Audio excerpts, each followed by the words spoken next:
Radio Mystery Theater presents... Come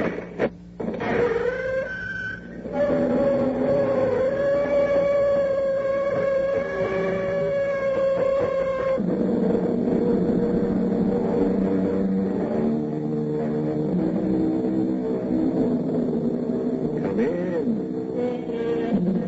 Welcome. I'm E.G. Marshall. In the musical version of J.M. Barrie's Peter Pan, Captain Hook sings of himself, among other things, as the slimiest slime in the world. In my gallery of vampires, werewolves, murderers, ghosts, and witches, to me, the one who tops the captain's estimate is the confidence man who plays on the agony and confusion of people who have just undergone a shattering personal tragedy. This is the story, to quote Captain Hook again, of one of the crookiest crooks in the world. My darling. Darling. Tom, it's you. It's your voice. You mustn't worry about me. I am here to talk to you from the beyond whenever you wish. Please, come every day. I will. But how? Why can't I see you? Everything will be revealed in time. I cannot speak too long. No, don't leave me yet. When can I speak to you again? Whenever the Swami builds the bridge from where you are to the beyond, to where I live in the land of the dead. The dead.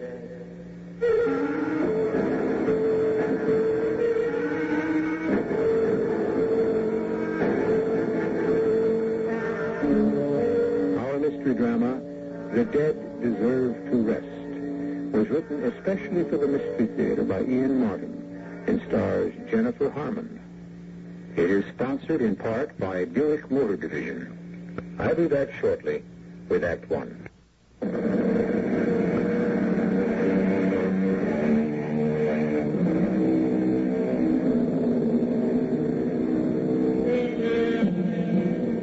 It was Robert Burns who said, "Man's inhumanity to man makes countless thousands mourn." Some people, all unaware, seem marked for tragedy, like Letitia Meredith, née Henderson, a bride who never had a chance to be a wife, and who was marked for such tragedy and such haunting interference in her attempt to bind up her wounds and forget that she might have been Electra, or any other of those doomed women in a Greek tragedy. The first interference in her life was fate, not man, except accidentally. Lord knows what tied onto the car, or what crazy things my friends may have set up, Jake. I couldn't care less.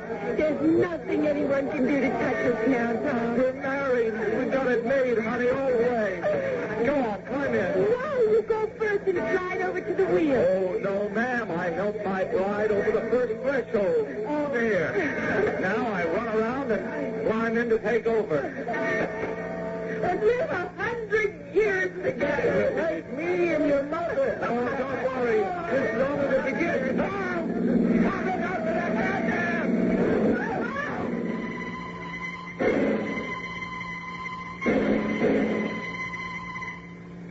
How is she today, Bill? I don't really know, Jim. They still have her under sedation, and I suppose she's half in shock. At least, thank the Lord, she had no physical injuries. I don't know how much that'll help when she finally comes to. I'm terrified, shoulders and mind. Oh, honey, she has more backbone than that. So when the full realization that Tom is dead hits her... We'll just have to see her through somehow. Not quite the same as the husband she planned to spend her whole life with. We are her mother and father. And we love her. But in this awful thing... Oh, Jim, how could we help her? I know one way I can. I started suit against the driver of that car that killed Tom. What good can For being vindictive, Bill. The boy didn't mean it. That boy was 32 years old. He's been drinking, and with all that ice on the road, he was still driving like a maniac. That boy killed my daughter's husband. Well, isn't it enough for him to have that on his conscience? He's never had trouble before, and clapping him in jail. No, I'm not talking about a criminal suit. That's up to the police. I'm talking about a civil suit. What's the difference? Damages, money. Oh, Tish doesn't need money. You said Tom had insurance, and anyway, she has us. She's 22, Belle. She had a probable 50 years as a thought to be expected from her husband. Even $50,000 worth of insurance wouldn't begin to cover that. Well, how much will you sue for? $3 million. What? They'll settle for $1 million. $1 million? But I don't think This won't help her now, Belle, but someday, maybe, she'll thank me for that.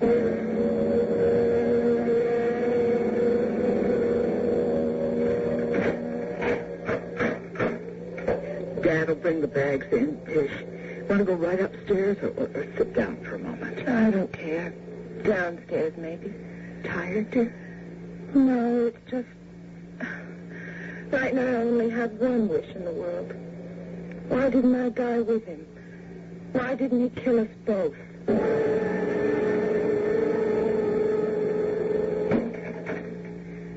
That you, Jim? Yes, Belle. It stopped snowing, hasn't it? Just started in again. Looks like we're due for a real Wisconsin blizzard. How are you, dear? A hothouse plant. I stayed indoors all day. You'd better mix yourself a drink. Don't worry. I'm glad the suggestion came from you. How's Tish? I don't know, Jim. 3 whole months. She just can't seem to shake it. I gotta give it time, Bill. I know, but I don't think it's going to be here, darling. I think she's got to get away. Away from Milwaukee and all her old associations. And away from herself. After today, she's going to be able to go pretty much wherever she wants. She is a very rich young lady. They settled the suit. Mm-hmm. For $1 million. Oh. To a new beginning, maybe. What's a new beginning? Oh, Tish. Oh, I didn't hear you come down. Not deliberate. I guess in a way I'm a sort of a ghost. Oh, Tish. I might as well tell you I'm thinking of cutting and running. Where would you go? What would you do? I was a working girl before Tom and I met each other. But it was here we did meet. I've been thinking if I got away, far away. I mean, with my own savings and Tom's insurance. Honey, let me tell you something. Money's no problem. I have just made a settlement which gives you quite an enormous amount of money. How much? For Tom's death, $1 million. As recompense? For gross carelessness. Would you consider that a fair exchange? Tish, honey, that's a hell of a thing to say to me. I'm sorry, Daddy. Of course it was unfair. That's me these days. I should be grateful. So suddenly I'm a millionaire. What do I do with it? It was the only, best way I knew to help. I know. But getting born all over again depends most on self-help. So here I go. Where, Tish? Oh, the biggest, noisiest, coldest... Oh, not cold like poor old Milwaukee, but cold-shouldery. The best place I can think of to be really alone because it's so packed with people too busy with their own affairs. The best place to learn to really tough it out. And a town I can really have something in common with. New York.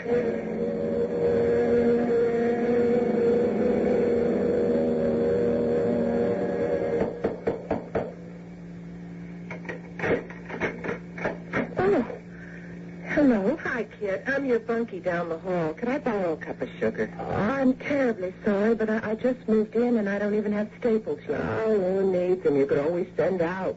Send out? Baby, this is the village. Anything you want. Pizza, hero sandwich, Chinese, enchiladas, rum cake, you name it.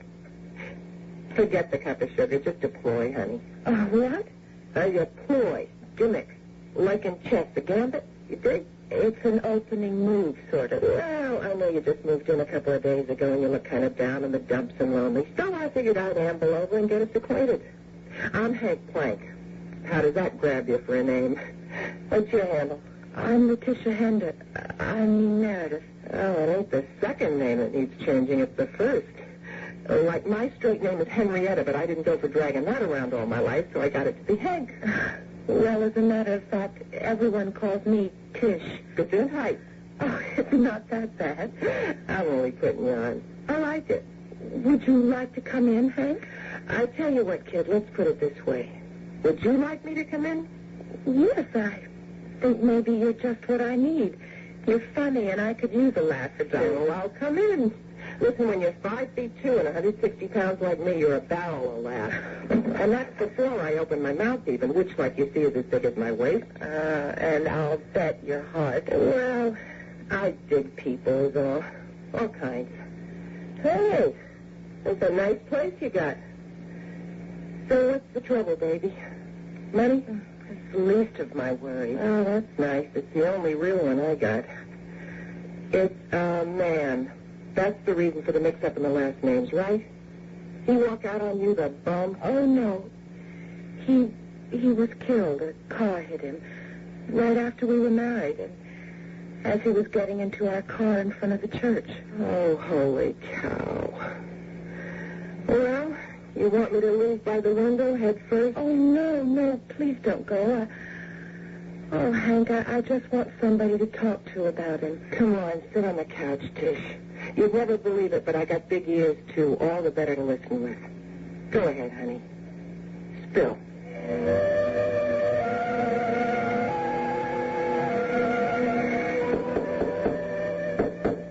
Claire? You heard that? Oh, I've been waiting for you, Hank. Listen, let's get this show on the road. I've got a hunch today's going to be a big one.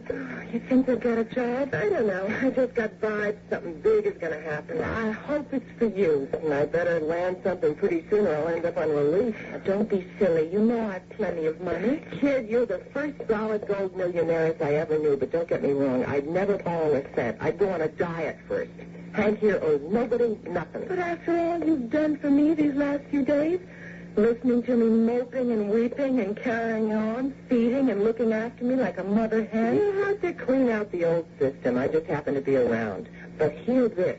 What? You are too trusting, little Nell. Don't you go around shooting off your mouth to just anybody.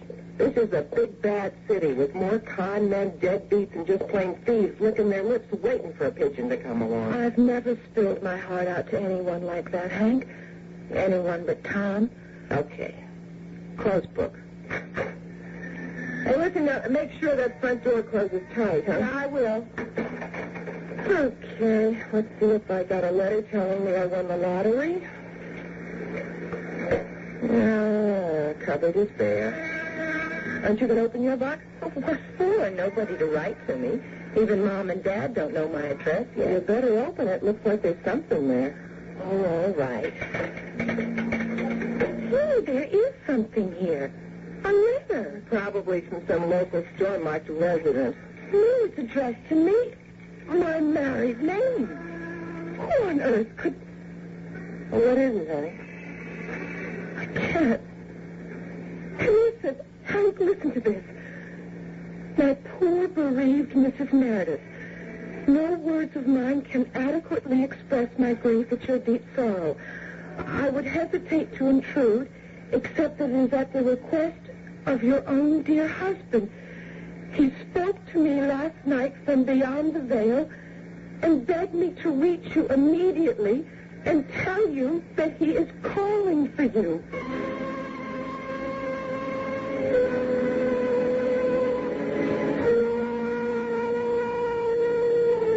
Here's a startling twist, which is only the beginning of a long, twisted chain of events. Who is the writer of this mysterious letter, who apparently possesses supernatural powers?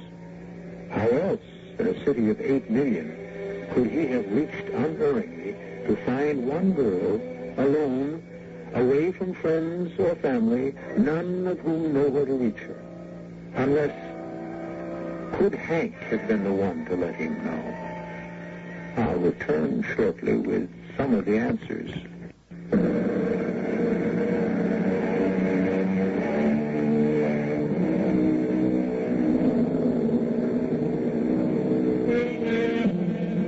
Shocked and startled almost out of her wits by the incredible content of this strange letter, Tish hands it to Hank to read to her. He spoke to me last night from beyond the veil and begged me to reach you immediately and tell you he was calling for you. Since I realize my words may be confusing and even shocking to you, I would like to explain. I couldn't reach you by phone, so I decided I was bound in all conscience to write and inform you of your husband's urgent request. I am only the medium in this, but I do suggest you contact me either by phone or at the above address.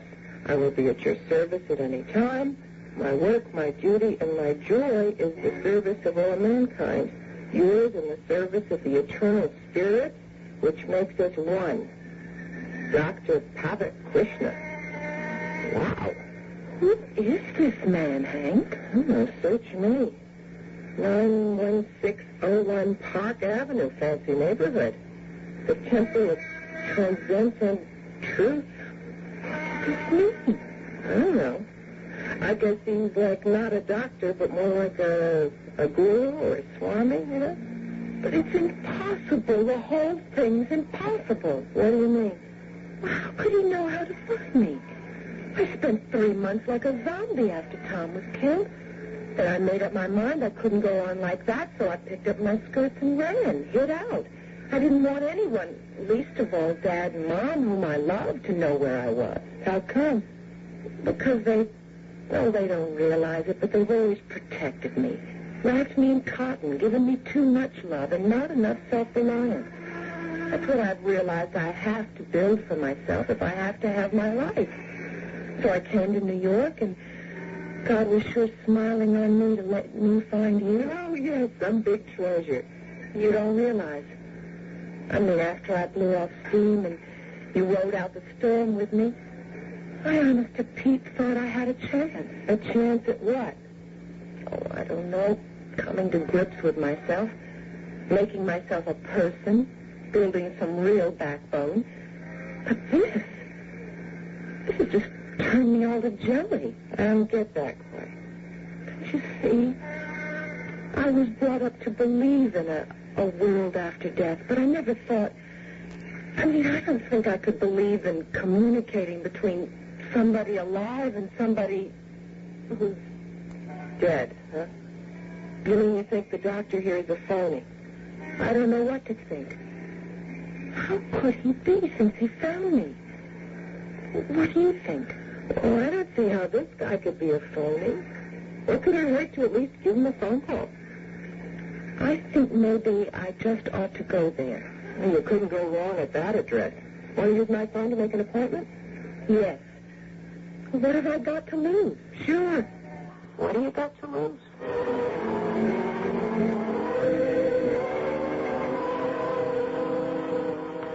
Oh, yes, Madame Meredith. I know the doctor was in great hope that you would answer his letter. He is most anxious to see you. Well, I still don't understand how he managed to locate me. I would not know. I am just his receptionist. You're French? I am from Algiers. My ancestry is mixed. If you'll have a seat, please. A gentleman is with the master. I'm a little confused. This is not a medical office? Oh, yes. In part. You wear a nurse's uniform. I am a nurse. And the doctor, as you can see from the evidence on the wall, is a licensed physician. But the Temple of Transcendent Truth, that has become his full life work. There are many steps to the truth. But he is here himself now. He will explain. But you're sure you can't help me somehow? Everyone says you can work miracles, Dr. Krishna. I work no miracles, Mr. York. For some people, I can show the way. Not for all. Why not for me? Because your heart is not truly open. Because you come in doubt. There is no truth without faith. no bridge that can be built without belief. But If you will excuse me, Mr. Young, the doctor has someone waiting. An emergency case. It's Madame Meredith, Master. I am so relieved. You will please come with me, Mrs. Meredith. We have much to talk about. I don't understand why when we don't even know each other. All will be revealed in time. Please to follow me. Show Mr. Young out, Sister Maryse.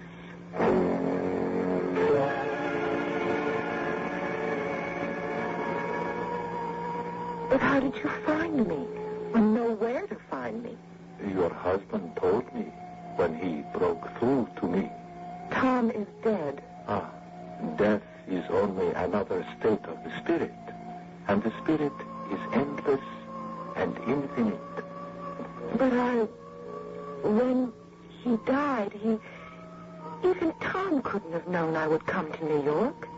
From Milwaukee, away from the house of your father and mother, Mr. and Mrs. James Henderson, who live on Summer Street at 125.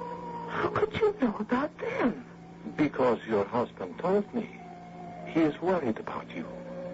There is an evil force gathering about you. He is concerned about the money. I don't care about the money. But what was it Tom wanted to tell me? I think you should let him tell you himself. Tom? But how can he? Don't you understand? He's dead. He isn't anymore. Hush, my child. No one is never anymore. I'm just so confused. There is confusion because you do not yet know the light. Listen to my words. Don't fight me. Try to think. Just make your mind a blank. Leave it an open slate to be written upon, and all will be clear. Your eyes are heavy. Heavy. Heavier now. The eyelids will not stay open. They close. There is no light behind them. Only the soothing dark. And peace. Peace. Rest and peace. And you are asleep. Asleep. Asleep. So, no reaction? Is she under? Yes, completely. Prepare the syringe and bring it back. She must feel well and joyous when she wakes. Yours to command, mine to obey. I wonder. I may rule the others, but you know that I am your slave. You are still in a trance, Mrs. Meredith, but you may open your eyes. There. How do you feel? At rest. Splendid. Now you are going to answer me some very intimate questions about your relationship with the man you loved and married.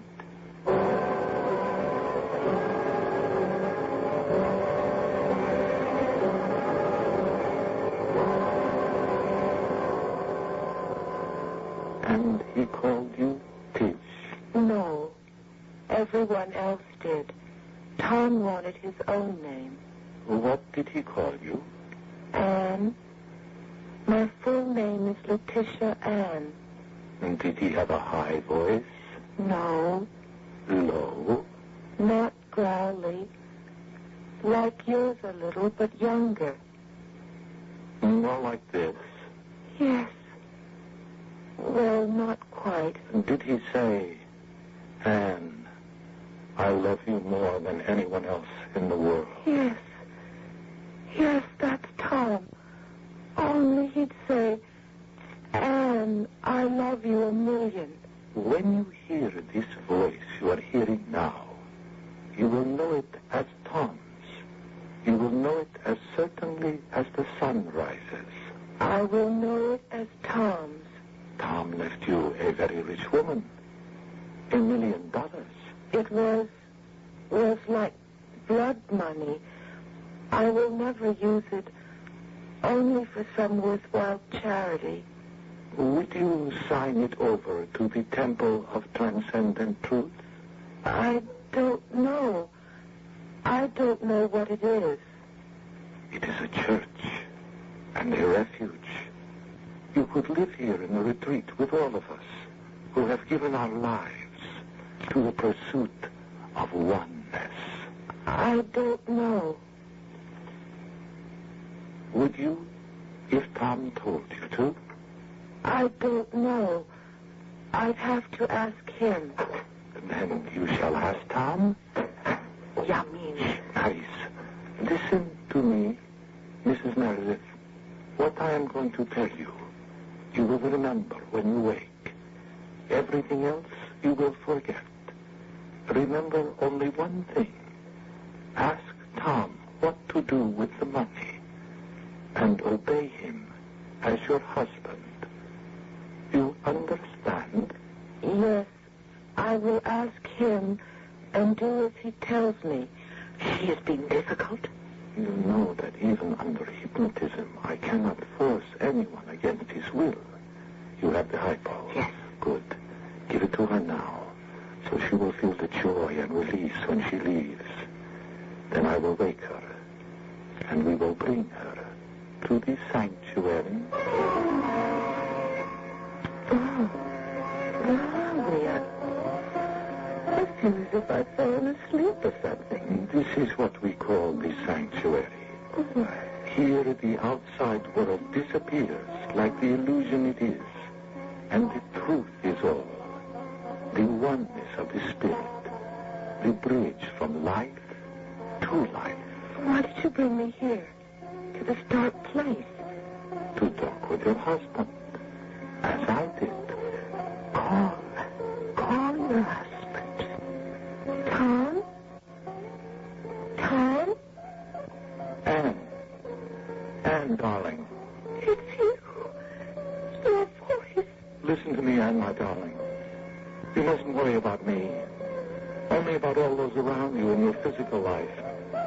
I am here to talk to you from the beyond, whenever you want, whenever the good doctor builds the bridge. But it would be easier if you stayed here in the retreat. Is that what you want me to do? That is up to Dr. Krishna. Mrs. Meredith, that is enough for one day. Mary's, please, open the door. You will rest a minute now, before you go home.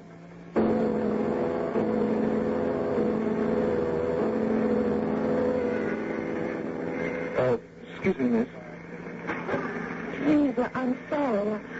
I'm not feeling very well. I wouldn't bother you, except that we have seen each other before.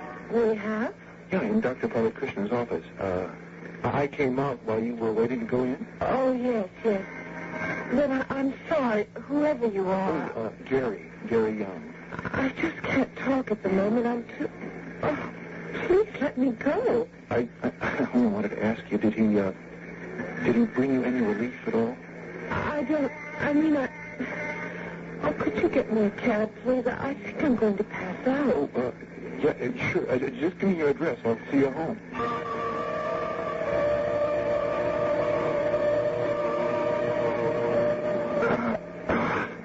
There you are.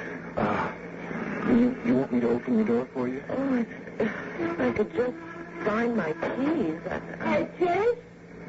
Hey, what gives here? I went to see,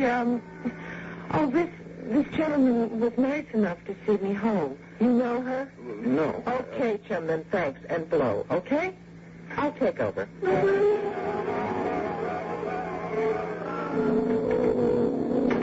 Hey, you still here? Yeah? Listen, I don't know who you are, mister, but you're looking for Patsy. Don't take me on. You make one wrong move, I just as soon cut your throat. Tiger, down. No sweat, no problems, and a little advice for you later. But first, the credentials. You get the message? Police? Detective Young, first homicide. Now, you want to put that carving knife away and let's you and me talk turkey. Now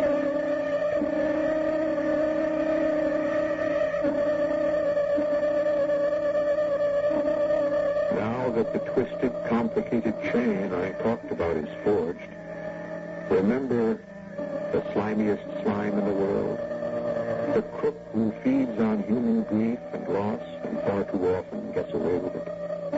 Usually this greedy grub stays just inside the law and never steps over the line. If you want to know if he manages to get away with it this time again, why don't you join me after these short messages for Act 3?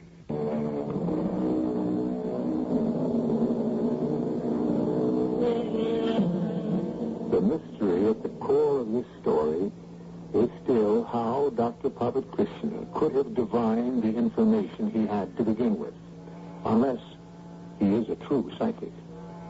Any suspicion of Henrietta as an informant is long since laid to rest.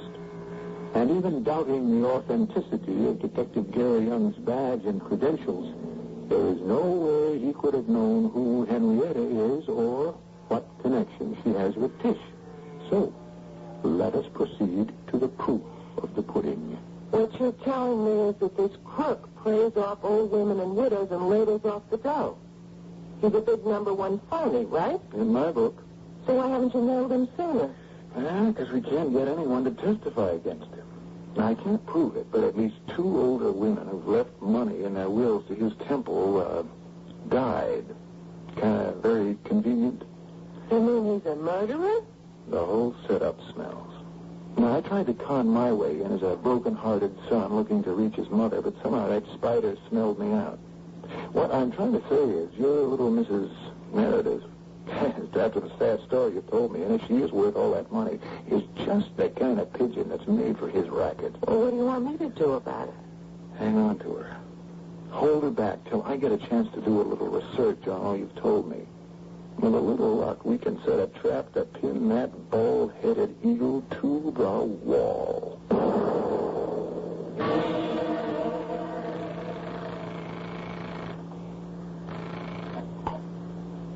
Hello? Mrs. Henderson? Yes? This is Detective Gary Young, New York Police calling. Oh, no. Has something happened to Oh, no. There's nothing wrong with your daughter, Mrs. Henderson. I just talked to her within the last hour or so. She's fine. But, well, there are a couple of questions I wanted to ask you. Of course, as long as Tish is okay, ask anything you want. Yeah. Have you received any calls about her during the last week? Why, yes. There was a call from a man. I never did get his name quite straight, but he said that he had a job for my daughter, but didn't have her New York address. I was quite upset because I didn't have it either. The best I could do was suggest she might have located my old neighborhood. Mm-hmm. And where would that be, ma'am? Oh, years ago before I was married and settled down, I had an apartment in Greenwich Village. Silly romanticism, maybe, but when Tish took off for New York, I thought she'd be safer and happier there than anywhere. But how would you know she had gone to New York or to call me? Well, Mrs. Henderson, the tragic circumstances of her husband's death made all the wire services. I dug that out of back newspaper files. And the big settlement for damages was another big story. Detective Young, is Tish in trouble? No, nothing I can't handle. Now, you leave it up to me, and don't worry. I'll call on you if I need help.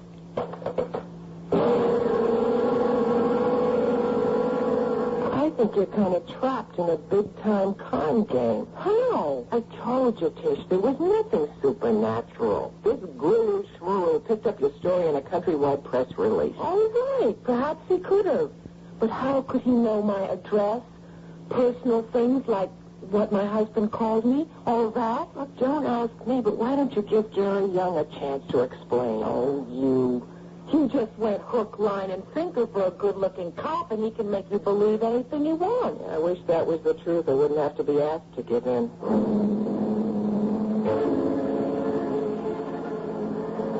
You can wake up now, Tish.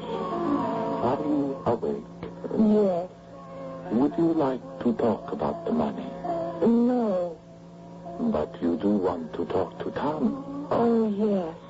That money preys upon your mind, does it not? Yes. Then why not let Tom suggest what to do with it? Yes. I would do what Tom asked. That would be right. Very well, then. That is arranged. We shall go to the sanctuary to meet Tom. Nice. Give her the injection before I bring her out of the hypnosis.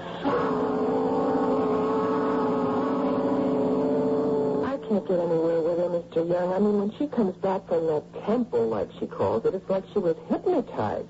She probably is.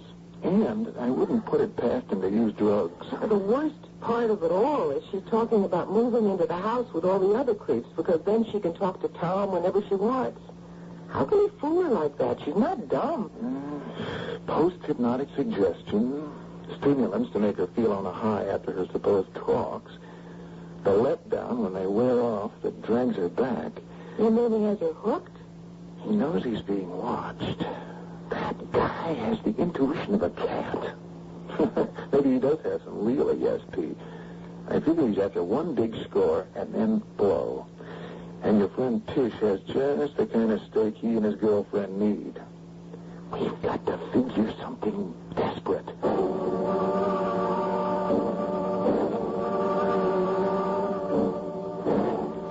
I mean, time is running out for us. I feel it. We must figure something out. I know, but for some reason I cannot break her down. How do I get that $1 million from her? Where is it? In Milwaukee, in a safe deposit box. In real money? Better than that. What is better than money? Diamonds. Diamonds? Her father is in the business. When she did not want the money for herself, he persuaded her to invest. And he bought for her diamonds. Oh. Perfect for us. Untraceable. Good as or better than gold. In South America, we could live like kings. If we had them. We are going to get them. And we are not going to wait. Get everything packed and ready for us to leave. But how are we going to get into the safe deposit box? She is going to do that for us. Under hypnosis. At her ghostly husband's suggestion. And then? I cannot keep her hypnotized forever. It will be like the other two. She will have to die. You can't be serious, baby. Give Detective Young a break. Listen to him. You've got to listen. It's all a big con game. But how could the doctor have gotten my address without Tom? Well, the same way I did. I called your mother in Milwaukee. But Mother doesn't know my address here. She gave me enough of a lead. She said Greenwich Village. So I called your real estate agent. She confirmed what I suspected. Someone called her 10 days ago saying he had a job for a Mrs. Meredith but couldn't locate her. See, honey, it's like Gary says. Once the doctor knew the village, he just kept calling agents until he found the right one. No, I can't. I won't. Now, listen, I'm going to tell you something else. Has he been giving you any injections, as a medical man? No. You mean you don't know? Here, come over to the mirror. Roll over sleep. What are you doing to me? Just want to show you something. You see those puncture marks on the back of your arm? I never would believe. Speed, probably. Some kind of amphetamine to make you feel good. No, I don't believe it. I can't. Let go of me. I want to talk to Tom. What? That's the bait to keep dragging you back. Okay, Tish. And I'm going to call you that because we're all in this, sink or swim. You'll go back, but not until you sweat a lot of things out of your system.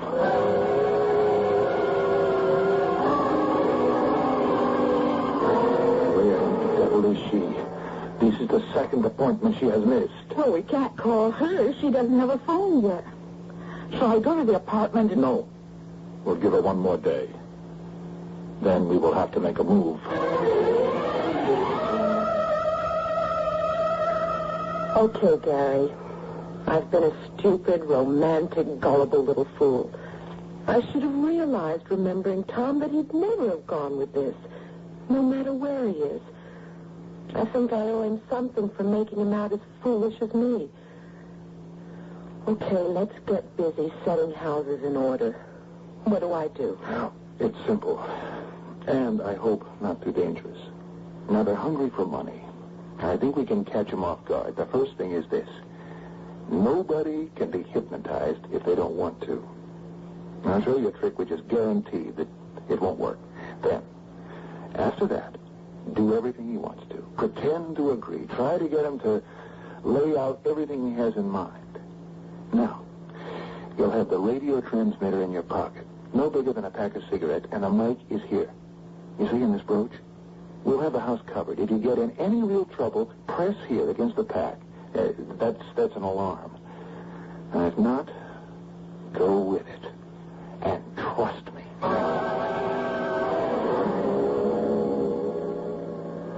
Mrs. Meredith, I have missed you the last 2 days. I'm sorry. I was thinking. What are you thinking? About the money you asked for the temple. You may have it, if that is what Tom wants. Did you bring the safe deposit key as Tom asked you to? Yes. Does anyone know where you are today? No. Splendid. And you are ready to do exactly what I say, as your dear husband asked you to? Yes. Then sleep for a moment. Rest. Rest, my dear. I heard it all. Now, we'll pack the cars in front. You have the plane tickets. We take her to Milwaukee. Once she has opened the box, she has to die. It is almost dark. Come. There is much to do.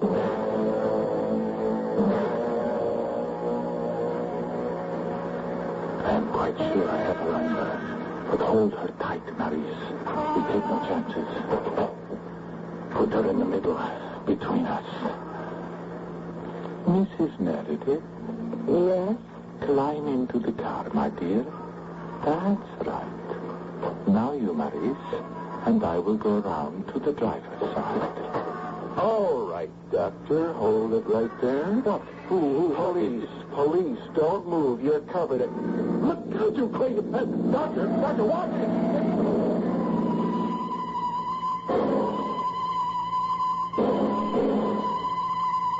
You all right, Tish? Yes, I think I fainted. What happened to the doctor? He was killed. Crazy and madman who came in that car from nowhere. Did you find him? No, I don't know, he turned a corner, disappeared into thin air. Just like the man who killed my Tom? No comparison. This wasn't much loss. But we'll find a car just like the Milwaukee police found the man who... Don't. The past is really dead now. And somehow, Gary, I don't think you ever will find this driver.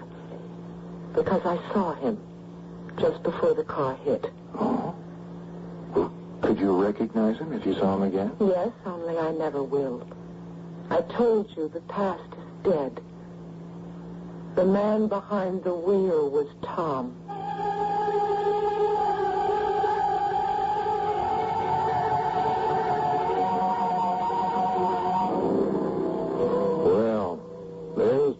Irony for you? Or is it? Was it only an illusion in the brain of a tired and tortured girl? Or could Dr. Pavat Krishna, meddling in powers beyond him, the powers of darkness and evil, have raised up from the supernatural the instrument of his own death? We'll never know, because Tish was right. The driver of the mystery car was never found. I'll be back shortly.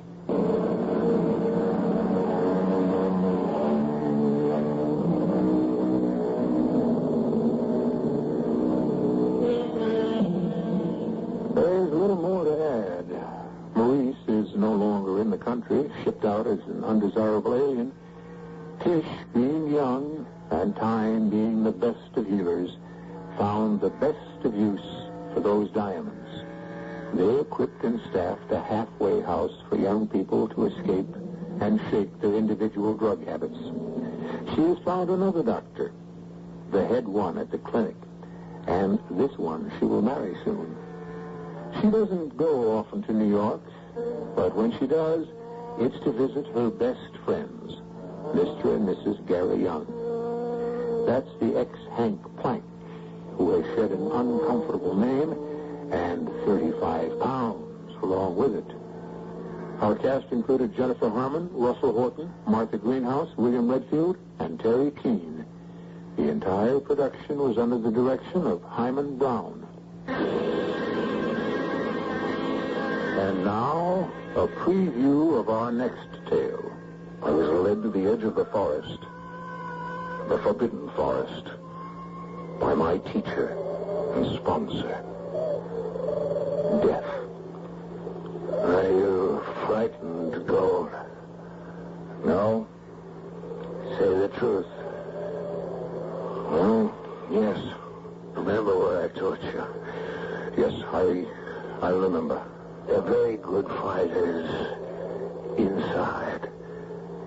Never let a woman get close enough to use her dagger. I remember. No. You won't remember. In the heat of the fight, you'll do what's in your heart. I wish I knew what was in my heart. Before this night is over, you may find out. This is E.G. Marshall inviting you to return to our Mystery Theater for another adventure in the macabre. Until next time, pleasant dreams.